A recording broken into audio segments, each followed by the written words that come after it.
Grief is a powerful emotion. The loss of anyone we know and love can be debilitating to most. I once trained a deacon who had lost her daughter to a rather rare disease. Once she was asked by a grief-stricken friend what she knew personally about grief. She replied as she looked down at her hands. They had several amputations, and she said, "I no longer see these fingers, but I remember them so well, sometimes I feel like they're still there." And so I enter that room, locked away on the first Easter with that very same sentiment in mind. What were the disciples thinking and feeling that day? They had seen him die, buried, and in another gospel account we hear the details added. It's now the third day. All hope should be lost. And now an idle tale of women is circulated throughout the town that the grave is empty. And then the really amazing details about resurrection become apparent. He enters a locked room, bolted from fear, and yet that lock has no power to prevent this resurrected Jesus from appearing. He's in the midst of them and he utters precious words, words that still are uttered to you and I. Peace be with you. This is going to be a peculiar peace, though, because this peace is a call to action, and it's a call out of their own grief and a way forward. The disciples will now become apostles, ones sent out who have seen the risen Lord. So it is a commissioning service of sorts, and it also has a premonition of Pentecost. For Jesus breathes on them. The word breath in Hebrew means more than breath. It also means spirit. It is the breath of God that hovers over creation. And so these disciples see and believe. It's not an uncommon thing among grief counselors for their clients to claim to have seen their departed spouses or children. It's just like the fingers that were long amputated.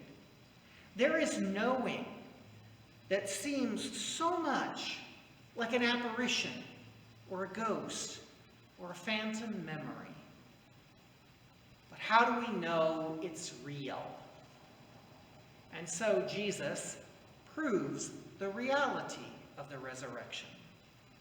And it's still somewhat of a paradox, for we cannot fully understand how a body can enter a locked room and still bear the physical marks of the crucifixion, and even, as one gospel notes, eats with them. When something has been proven to be real, there is confidence in its truth. For the last 300 years or so, when the scientific method was being applied to different phenomena, we learned that theories can be tested, and with appropriate replication can be proven. I don't think the apostles knew how to test the theory. Thomas chooses physical examination.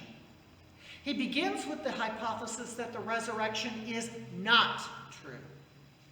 For why should it be? John writes, "We declare to you what we have seen and heard so that you may have fellowship with us, and that our joy may be complete."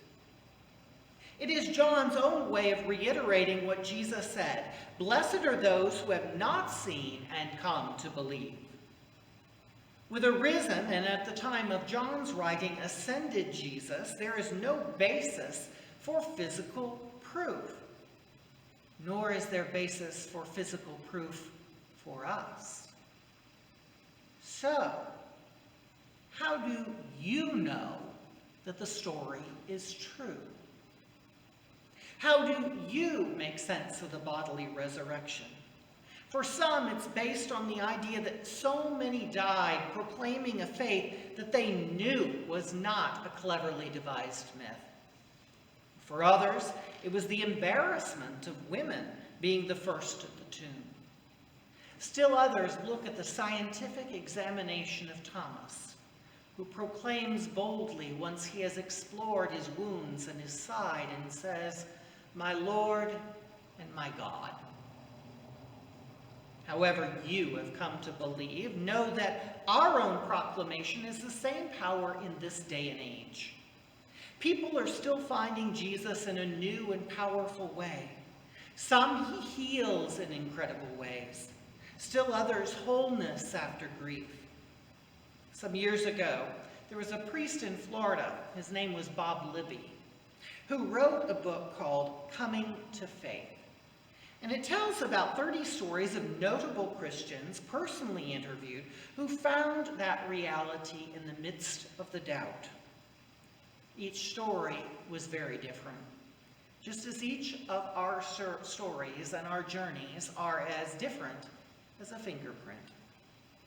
Some of us are like Thomas or Paul. Still others take very little to believe fully. Sharing that gift of belief also has power. For that same "peace be with you" is breathed not just on the apostles, but upon us even this morning.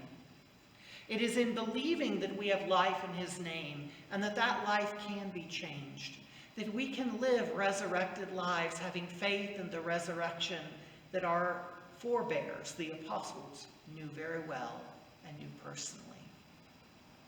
As you go out from this place this morning, I ask you to think, what is the reality of the resurrection in your life? How do you know that it is true? Is it simply like the hand that is missing the fingers, that is just something we wish to be true? Or is it something we know in every fiber of our being, for the Lord has revealed it to us?